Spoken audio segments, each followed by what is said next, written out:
नमस्कार साथियों, जय हिंद जय भारत। स्वागत है आप सभी का ऑल एग्जाम लिस्ट पे। मैं हूं रोहित खन्ना। दोस्तों एक बड़ी अपडेट आ रही है जी, असिस्टेंट प्रोफेसर एग्जाम को लेके। जो फेज 1 में 12 जुलाई को एग्जाम हुआ था, उसका रिटर्न का रिजल्ट भी जारी कर दिया गया है।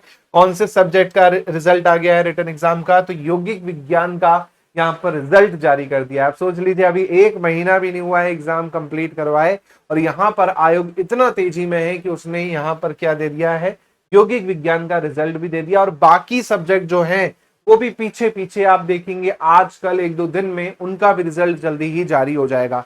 चलिए जल्दी से रिजल्ट को देखते हैं क्या क्राइटेरिया है। जैसे कि आप देख पाएंगे पीडीएफ कि भाई यौगिक विज्ञान जिसकी परीक्षा दिनांक 12 जुलाई थी, और उसका यहाँ पर क्या है, जो शॉर्टलिस्ट कैंडिडेट किए गए हैं उनकी लिस्ट यहाँ पर जारी कर दी गई है। अब इसमें आप देखेंगे तो विज्ञापन में क्या दे रखा है कि भाई इंदौर में एग्जाम करवाया गया था। ये पढ़िए आप लाइन यहाँ पर, है ना, 12 जुलाई को। उसके बाद यहाँ पर सीट कितनी है? यहाँ पर 3 सीट है यौगिक विज्ञान में। देखिए एक फर्क ये भी पड़ता है, अगर सीट कम है तो जाहिर सी बात है कैंडिडेट कम होंगे, कैंडिडेट कम होंगे तो जाहिर सी बात है आपका क्या है, जल्दी रिजल्ट आ सकता है। तो यहाँ पर 3 ही सीट थी, है ना, तो जाहिर सी बात है कैंडिडेट यहाँ पर बहुत कम रहे होंगे, इसलिए इसका रिजल्ट जो है बहुत फुर्ती में दे दिया गया है। और यहाँ पर नीचे वाले पेज में आएंगे आपके तो आपको देखने को मिल जाएगा कि यहाँ पर कुल मुख्य सूची में, जी हाँ, मुख्य सूची में 9 अभ्यर्थी यहाँ पर शामिल हैं, है ना। मुख्य सूची में 9 अभ्यर्थियों को यहाँ पर शामिल किया गया। तो भाई 3 सीट है, 3 का 3 कर लो तो 9, और ये उनके रोल नंबर है। अगर आपका रोल नंबर यहाँ पर है मतलब आप रिटर्न क्वालिफाई कर गए हैं। अब आपको इंटरव्यू देना होगा। और क्या दे रखा है इस पीडीएफ में? तो इसमें आप देखेंगे, नीचे आएंगे थोड़ा सा, तो यहाँ पर आपको ये एक पूरी लिस्ट मिल जाएगी अभिलेख वाली, है ना, परिशिष्ट प्रपत्र जिसे हम कहते हैं। अब आपका क्या है दोस्तों, रिटर्न क्वालिफाई हो गया है अगर आपका रोल नंबर यहाँ पर है।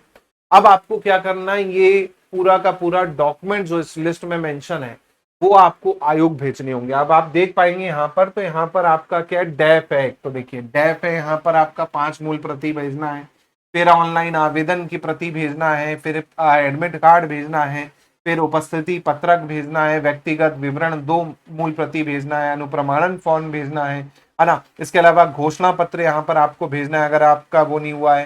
फिर आपका हाई स्कूल की, हायर सेकेंडरी की, फिर आपकी अलग अलग सेमेस्टर्स की, फिर यूजीसी नेट का या सेट का, है ना, फिर अतिथि विद्वान हो तो उसका प्रमाण पत्र, फिर मध्य प्रदेश मूल निवासी प्रमाण पत्र, है ना, फिर आपका जाति है तो जाति से रिलेटेड प्रमाण पत्र, है ना। इसके अलावा आपका ईडब्ल्यूएस है तो उसका है, ओबीसी हो तो ओबीसी का प्रमाण पत्र, महिला अभ्यर्थी जिनका नाम चेंज हुआ है तो उसके लिए शपथ पत्र जो है ना। साथ में आप देखेंगे यहाँ पर पहचान पत्र हो गया आपका, अगर गवर्नमेंट में हो तो उसका आपको अभिवचन पत्र जो है ना। साथ में 13 और 87 वाला जो फॉर्म है वो भी यहाँ पर आपको भरना होगा। अब ये देखिए यहाँ पर डेट दे रखी है, इसको देख लीजिए कब तक भेजना है। यहाँ पर डेट आपको देख रही है कि आप डेट देखिए ध्यान से, है ना, ये डेट लिखी हुई है 31/8 तक। जी हाँ, 31 अगस्त जो है यहाँ पर लास्ट डेट है दोस्तों, है ना। 31 अगस्त जो है लास्ट डेट है, यहाँ पर लिखा हुआ है देखिए। तेलंगाना अभिलेख के कुल पृष्ठों की संख्या स्पष्ट अंकित कर दिनांक 31/8 तक आयोग तक प्रेषित करें, है ना।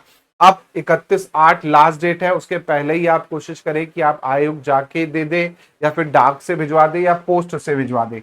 अगर मान के चलिए 31 के बाद पहुंचता है तो यहां पर आप देखेंगे 1 सितंबर से 8 सितंबर के बीच में, 1 सितंबर से 8 सितंबर के बीच में अगर आप जाके दे रहे हैं तो भाई आपका 3000 रुपये विलंब शुल्क लगने वाला है। और इंटरव्यू के एक दिन पहले तक आप जमा करना चाहते हैं तो भाई आपका एडमिट कार्ड के एक दिन पहले तक जमा करना चाहते हैं तो भाई 25,000 रुपए के साथ भी जमा कर सकते हैं डाक जाके आप, है ना। तो ये चीज आपको ध्यान रखनी है कि लास्ट डेट का वेट नहीं करना है हमको, है ना। ऐसा ना हो कि आप सोचे कि मैं 31 को ही जाके दूंगा, उसके पहले ही जितने डॉक्यूमेंट्स नहीं है कोशिश कीजिए। अभी आपके पास में लगभग 15 से 18 दिनों का समय है ना। लगभग 18 दिन, 20 दिन है आपके पास में। 20 दिनों में आप जो भी डॉक्यूमेंट मिसिंग है उसके लिए अप्लाई करें, बनवा लें और जाके आयोग में बिल्कुल जमा करें, क्योंकि मौका दोबारा नहीं मिलेगा। अब ऐसे ही दोस्तों क्या होगा, बाकी सब्जेक्ट का भी, जी हाँ, बाकी सब्जेक्ट के भी यहाँ पर जल्दी जारी होंगे। ज्योग्राफी का हो सकता है लेट जारी हो, क्योंकि ज्योग्राफी का आंसर की भी थोड़ी लेट आई थी, है ना, तो उसका थोड़ा लेट हो सकता है जारी। लेकिन बाकी सब्जेक्ट का यहाँ पर आपका क्या है, जारी हो सकता है। इसी प्रकार दोस्तों अगर आपको कोई डाउट लगता है तो आप मुझे व्हाट्सअप कर सकते हैं। इसके अलावा दोस्तों पेपर 1 का फेज के लिए कोर्स आपको मिल जाएगा, अपकमिंग वैकेंसी के लिए एमपीजीके का पेपर 1 का कोर्स मिल जाएगा।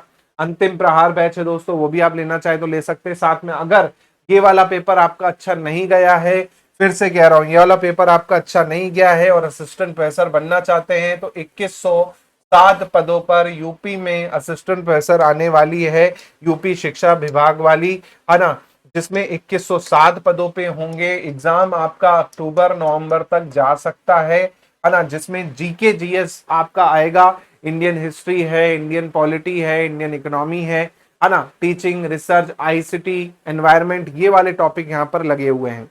उसके लिए हमारा डेडिकेटेड बैच जो है आपका आ गया है। जी हाँ, मंडे से इसमें 3 घंटे की लगातार लाइव क्लास आपकी चालू हो जाएगी, टेस्ट सीरीज भी इंक्लूड है। केवल 999 प्लस जीएसटी में ये जो बैच है आपको मिल जाएगा। अगर आप लेना चाहते हैं तो बिल्कुल ले लीजिए। साथ में पेपर फेज 3 में जो एग्जाम्स है उनकी टेस्ट सीरीज भी हमारे ऐप पर जो है अवेलेबल है, वहां से भी आप क्या कर सकते हैं, ज्वाइन कर सकते हैं।